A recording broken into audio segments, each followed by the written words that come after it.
అసెంబ్లీలో అనూహ్య పరిణామాలు చోటు చేసుకున్నాయి. స్పీకర్ పైకి పేపర్లు చింపి విసిరారు. అధికార విపక్ష సభ్యుల మధ్య కవ్వింపు చర్యలు సభను అట్టుడుకుంచాయి. ఏం జరుగుతుందో తెలుసుకునే లోపుగానే సభాపతి సమావేశాలను కాసేపు వాయిదా వేశారు. వాయిదా పడగానే సభ నుంచి బయటకు వచ్చిన ఎమ్మెల్యేలు పరస్పరం ఆరోపణలను గుప్పించుకున్నారు.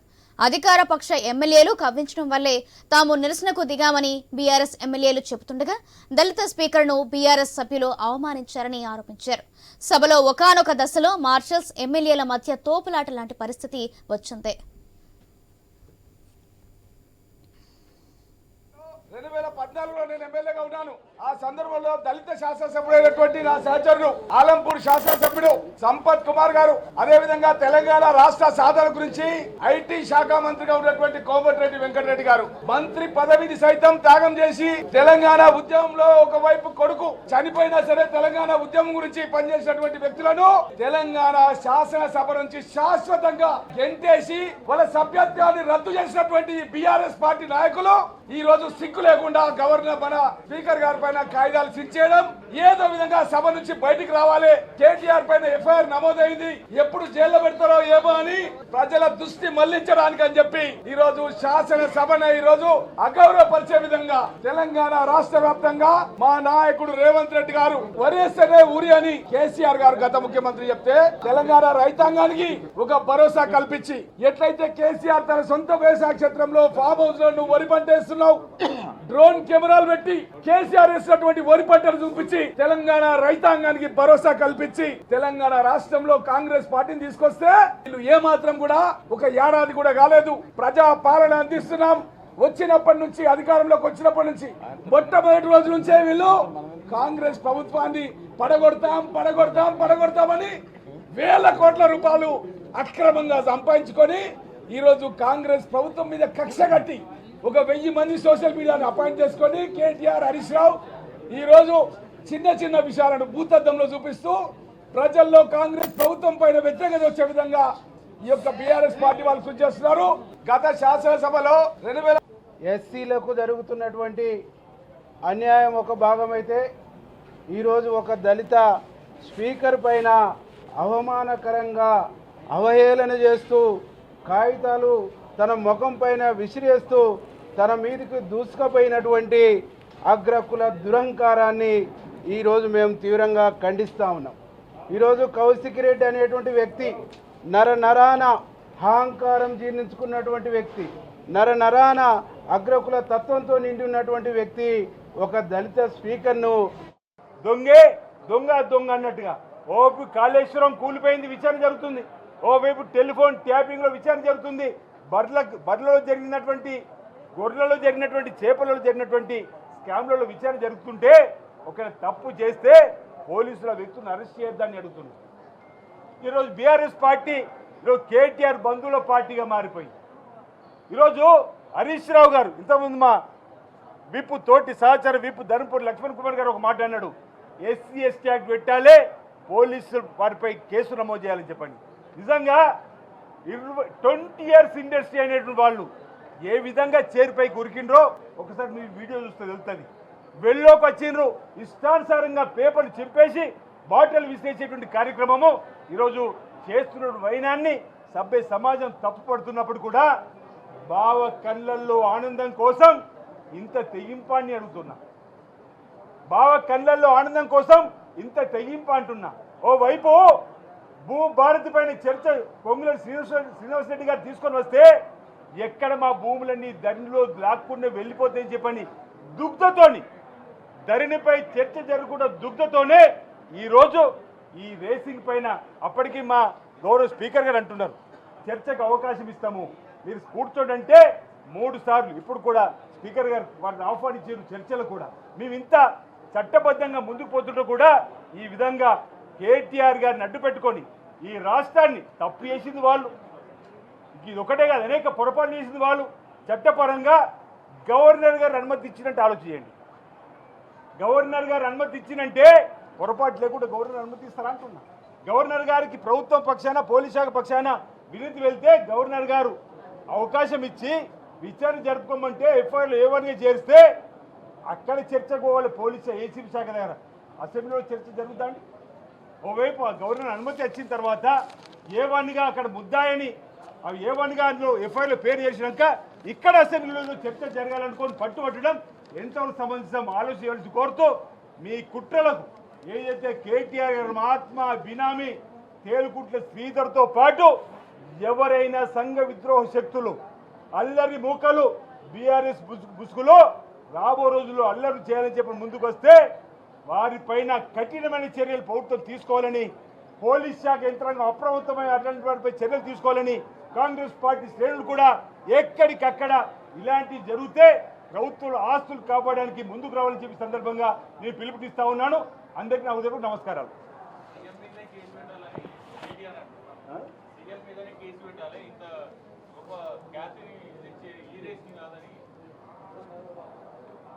వారు మాట్లాడండి. ఈ రాష్ట్రంలో ఉద్యమ పార్టీగా తెలంగాణ కోసం మేము పోరాటం చేసినాం, తెలంగాణ మేము తీసుకొచ్చినామని 10 సంవత్సరాలు ఈ రాష్ట్ర ప్రభుత్వంలో మేమే రాజులం మేమే మంత్రులమని వ్యవహారం చేసినటువంటి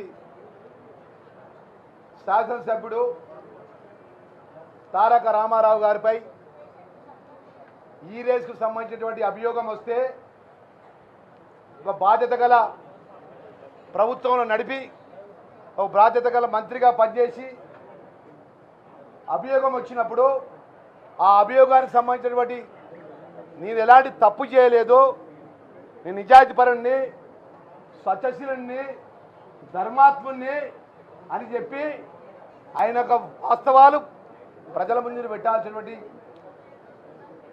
ఒక బాధ్యత గల శాస్త్రసభ్యుడిగా చేయాల్సినటువంటి పని చేయకుండా వారి బేనామీ ఈరోజు ఈ యొక్క మీడియా పాయింట్ నుంచి శాసనసభ్యుడిగా నేను ఛాలెంజ్ విసురుతున్నా. కల్వకుట్ల తారక రామారావు గారికి, హరీష్ రావు గారికి, టీఆర్ఎస్ బీఆర్ఎస్ నాయకులందరూ కూడా నేను విషయాన్ని సవాల్ విసురుతున్నా. తెలుకుంట్ల శ్రీధర్ అనే నీ ఆత్మతోని ప్రతి నియోజకవర్గానికి ₹1 కోటి నగదును పంపించి నీ అల్లరి ముఖాలతోని ఏదైతే మీ యొక్క టీఆర్ఎస్ ముసుగులో రౌడీలను కిరాయి రౌడీలను తీసుకొచ్చి దాడులు చేసడానికి నన్ను అరెస్ట్ చేసిన వెంటనే అగ్నిగుండం అని మాట్లాడితే ప్రజల సమస్యల మీద అగ్నిగుండం ప్రజల సమస్యల మీద చట్టానికి లోబడి పోరాటం చేస్తారు అనుకున్నాం. కానీ అగ్నిగుండం అంటే శ్రీధర్ అనే తెలుగుట్ల శ్రీధర్ అనే ఆత్మతోని 119 సెగ్మెంట్ లోపట వారు అక్రమంగా సంపాదించిన డబ్బు నియోజకవర్గానికి ₹1 కోటి చొప్పున ₹100 కోట్ల ఇప్పుడే ఆ నియోజకవర్గం లోపట ఎక్కడైతే ఆ నియోజకవర్గం ఉన్నటువంటి అల్లరి ముఖాలతోని ఏదైతే ప్రభుత్వ ఆస్తులపై అదేవిధంగా ఆర్టీసీల ఆస్తులపై దాడి జరపాలి, కాంగ్రెస్ పార్టీ నాయకులపై దాడి జరపాలని చెప్పి ఏదైతే ఉసిగొల్పే కేటీఆర్ అనే గుమ్మడికాయ దొంగ అంటే భుజాలు జరుపుకునే విధంగా నువ్వు తప్పు చేయనప్పుడు నీ ఆత్మతోని ₹100 కోట్ల పంపించి కిరాయి బూకాలతోని రౌడీలతోని టీఆర్ఎస్ బీఆర్ఎస్ ముసుగులో దాడి చెప్పడానికి ఎందుకు ఉసుగొలుపుతున్నాం అని చెప్పి మేము ఆరోపణ చేస్తున్నాం. ఇది వాస్తవమైన విషయం మేము ఈ మీడియా సందర్భంగా మేము ఛాలెంజ్ విసురుతున్నాం. ఇది యథార్థమైన విషయం చెప్తున్నాం. ఒక ప్రజాస్వామ్య పద్ధతి ద్వారా ప్రజలతో ఎన్నుకోబడే శాసనసభ్యుడు ప్రభుత్వంలో పనిచేసినప్పుడు అభియోగం వచ్చినప్పుడు అది నిరూపించుకోవాల్సింది పోగా తెలుగుంట శ్రీధరన్ ఆత్మ ఈరోజు శాసనసభ్యుడిగా ప్రభుత్వ విప్పుగా వాస్తవాలు మా దగ్గరకు వచ్చిన వాస్తవాలు కూడా ఈ రాష్ట్ర డీజీపీ గారికి మేము ఫిర్యాదు రూపకంగా ఫిర్యాదు చేస్తాము. ఈ రాష్ట్రంలో జరుగుతున్నటువంటి నన్ను అరెస్ట్ అయిన వెంటనే ఈ రాష్ట్రాన్ని అగ్నిగుండం చేయాలని చెప్పి రాష్ట్రంలో ఉన్న ప్రభుత్వ ఆస్తులపై కానీ ఆర్టీసీ ఆస్తులపై కానీ కాంగ్రెస్ పార్టీ నాయకులపై కానీ ఎలాంటి దాడులు జరిగినా దానికి పూర్తి బాధ్యత కల్వకుంట్ల తారక రామారావు, మాజీ ముఖ్యమంత్రి కేసీఆర్, హరీష్ రావు, పల్లె రాజేశ్వర రెడ్డి, ప్రశాంత్ రెడ్డి, కౌశిక్ రెడ్డి, అక్కడ సంజయ్ కుమార్, ఈ అగ్రవర్ణ టీఆర్ఎస్ బీఆర్ఎస్ 10 సంవత్సరాలు మేము ఆడిందే ఆట పాడిందే పాట అని చెప్పి అరాచకాలు చేసి ఏదైతే భూములతోని ₹1,00,00,000 భూములు దంచుకుంటే ఇలా ధరణితోని భూదేవికి సంబంధించినటువంటి అంశాన్ని మా గౌరవ రెవెన్యూ మినిస్టర్ గారు దాన్ని ఎజెండా తీసుకొస్తే ఒక బాధ్యత గల శాసనసభ్యుడు ఏం చేయాలి? స్పీకర్ గారు అనుమతి ఇచ్చిండు. మేము ఇవాళ కొద్దిసేపట్లో ఆ విజువల్స్ అన్నీ కూడా మీడియా ముందు పెడతాం. మేము ఏమని ఏదైతే తెలంగాణ రైతాంగానికి సంబంధించిన ఈ అంశాన్ని ఎజెండా అయిపోయిన తర్వాత మాట్లాడతామన్నా కూడా గౌరవ స్పీకర్పై పేపర్లతో దాడి చేసి స్పీకర్ని అవమానపరిచినందుకు చట్టపరంగా చర్య తీసుకోవాలి. తెలుగుట్ల శ్రీధర్ అని ఎవరైతే ఉన్నారో కేటీఆర్ ఆత్మ, ఆయన ఆత్మ ఏదైతున్నదో తక్షణమే పోలీస్ అధికారులు అరెస్ట్ చేయాలని చెప్పి మేము డిమాండ్ చేస్తున్నాం. ఇది యథార్థమైన విషయం. ఇలా మీడియా పరంగా బాధ్యత గల శాసనసభ్యుగా నేను ఆరోపణ చేస్తున్నా, విప్పుగా ఆరోపణ చేస్తున్నా. ఇంతమైన అరాచకాలు ఈ విధంగా ప్రభుత్వంలో 10 సంవత్సరాలు రాజ్యం వెళ్ళినటువంటి రాచరిక పరిపాలన చేసిన వాళ్ళు మా మీద ఒక దొర మీద దాడి జరిగితే ఇంత పెద్ద వ్యూహమా? మొన్న లఘుచర్యలో మీరందరూ చూసిన మీడియా మిత్రులు, గతంలో వాళ్ళు ఈ రాష్ట్రంలో ఇరిగేషన్ ప్రాజెక్టు కడుతుంటే భూములు తీసుకుంటా అంటే దీనికి అయ్యప్ప దీక్షలోని చెప్తున్నా. నేను నా నియోజకవర్గమే ఉదాహరణ మా మీడియా మిత్రులకు చెప్తున్నా. నా నియోజకవర్గంలో కాళేశ్వరం లింక్ 2కు సంబంధించినటువంటి సుమారు 1000 ఎకరాల భూమిని, రైతుల భూములు పోలీసులను పెట్టి 5000 మంది ఒడ్డరి కార్మికులు గుట్ట మీద ఆధారపడి జీవనం చేస్తుంటే 100 మంది పోలీసు బలగాలను తీసుకొచ్చి ఇష్టానుసారంగా బెదిరింపులు చేసి ఖాళీ చేపించి రైతులు భూమి ఇవ్వకపోతే రైతుల కోసం నిరసన చేస్తానని పోతే ఆ రోజు భూ నిర్వాహకులకు సంబంధించిన పక్షాలు మేము పోతాం, మా మీద కేసులు పెట్టిండు. ఇలా లఘుచర్లకు సంబంధించినటువంటి అధికారి దగ్గరికి పోయి వాళ్ళ కేటీఆర్ బేనామీగా ఉన్నటువంటి వాళ్ళు రౌడీ ముఖాలను విసుగొల్పి అక్కడ అధికారుల మీద దాడి చేసిండు. ఇవాళ రేస్కు సంబంధించినటువంటి ఏదైతే కార్ రేసులకు సంబంధించినటువంటి అభియోగం వస్తే ఆ అభియోగాన్ని దాన్ని తప్పు చేయాలని నిరూపించుకోవాల్సిన పోయి ఆయన ఆత్మతోని తెల్లకుట్ల శ్రీధర్ అనే ఆత్మతోని 100 కోట్ల రూపాయలు పంపించి ప్రతి నియోజకవర్గాలు అరాచకాలు చేయాలని విసుగొల్పినటువంటి కేటీఆర్ టీఆర్ఎస్ పార్టీ మీద చట్టపరంగా చర్యలు తీసుకునే విధంగా పోలీసుల దగ్గర అధికారులు కూడా ఫిర్యాదు చేస్తామని ఈ సందర్భంగా తెలియజేస్తున్నాం. ఇది అడుగుతున్నాడు కదా, ఏది పెట్టాలండి? గౌరవ ప్రజలతో ఎన్నుకోబడ్డ 119 నియోజకవర్గాల తెలంగాణ ప్రజల శాసనసభ్యులుగా మనకు అవకాశం ఇచ్చింది. మనం ఏం చేయాలి? శాసనసభలో చట్టం చేయాల్సిన శాసనసభలో ప్రజల పక్షాన మాట్లాడాల్సినటువంటి సందర్భం పోయి మీ ఇష్టానుసారంగా మీరు ఆడమంటే ఆడాలి స్పీకర్ గారు, మీరు పాడమంటే పాడాలనే విధంగా, మీరు మాట్లాడమంటే మాట్లాడాలి, మీరు సాధిస్తున్న అపోజిషన్ పార్టీలు. ఆ రోజు ఈ సందర్భంగా మనం చేసుకుంటాం. మీడియా మిత్రులతో ఒక్కసారి గుర్తు తెచ్చుకోండి. ఆ రోజు వెళ్ళు లోపలికి మా సంపత్ కుమార్ శాసనసభ్యుడు, కొమ్మటిరెడ్డి వెంకట శాసనసభ్యుడు స్పీకర్ ముందుకు వచ్చి బుక్ తీసి ఇట్లా పైన ఇట్లా బుక్ పైకి లేపి చేసినందుకే శాశ్వతంగా శాసనసభ్యత రద్దు చేసిండు. వాస్తవమా కాదా? ఇవాళ ఇంత పెద్ద సంఘటన జరిగినా కూడా మా గౌరవ స్పీకర్ శాసనసభ్యులు పిలిపించి మాట్లాడుతుండు పెద్ద మనసుతోని. ఎందుకంటే శాసనసభలో ప్రజలకు సంబంధించిన సమస్యలు పరిష్కరించాలి కాబట్టి, చర్చ చేయాలి కాబట్టి, ఇంత పెద్ద సంఘటన జరిగిన చట్టం తన పని చేసుకుంటే తను పోతుంది. కానీ స్పీకర్గా సభ్యుడి గౌరవం ఇవ్వాలని చెప్పి ఇప్పుడు మళ్ళీ పిలిచి అలా హౌస్లో మాట్లాడుతుంది. ఏదేమైనా కూడా ఇలా తెలుగుంట శ్రీధర్ కేటీఆర్ ఆత్మను తక్షణమే డీజీపీ గారికి మేము చెప్తున్నాం, ఈ సందర్భంగా మనం చేస్తున్నాము, తక్షణమే ఎక్కడ ఉన్నాయని అరెస్ట్ చేయాలి. 100 కోట్ల రూపాయలు ఉద్యోగాలు పంపించిన డబ్బులు విషయంలో పట, రౌడీ ముఖాలను పెట్టి దాడి చేయించే విషయంలో పట పూర్తి బాధ్యత కూడా కేటీఆర్ వహించాలని చెప్పి ఈ సందర్భంగా డిమాండ్ చేస్తున్నాం.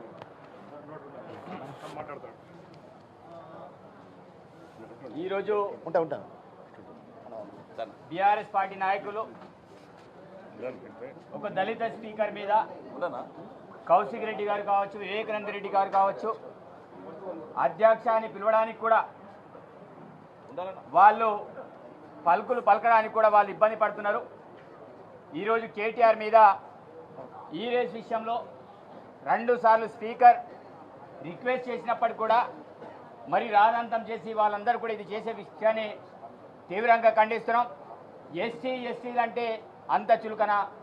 ఈరోజు హరీష్ రావు గారు ఆలోచన చేయాలి, కేటీఆర్ గారు ఆలోచన చేయాలి. ఈరోజు మీ ప్రతిపక్ష నాయకుడు ఇక్కడ రాకుండా ఈరోజు రైతుల అంశం మీద ఒక స్పష్టమైన చర్చ పెడితే ఆ రోజు మీరు కోరుకున్న విధంగానే ఈరోజు స్పీకర్ గారు అనుమతి ఇచ్చి ప్రత్యేకించి ఈరోజు చర్చని స్టార్ట్ చేస్తే ఈరోజు వాళ్ళందరూ కూడా వచ్చి రాదంతం చేయడం నిజంగా బాధకరం. ఈరోజు ఏదైతే చేసినట్టు రాదంతం మేము కొత్త సభ్యులుగా మేము చింతిస్తున్నాం, బాధపడుతున్నాం. నిజంగా మిమ్మల్ని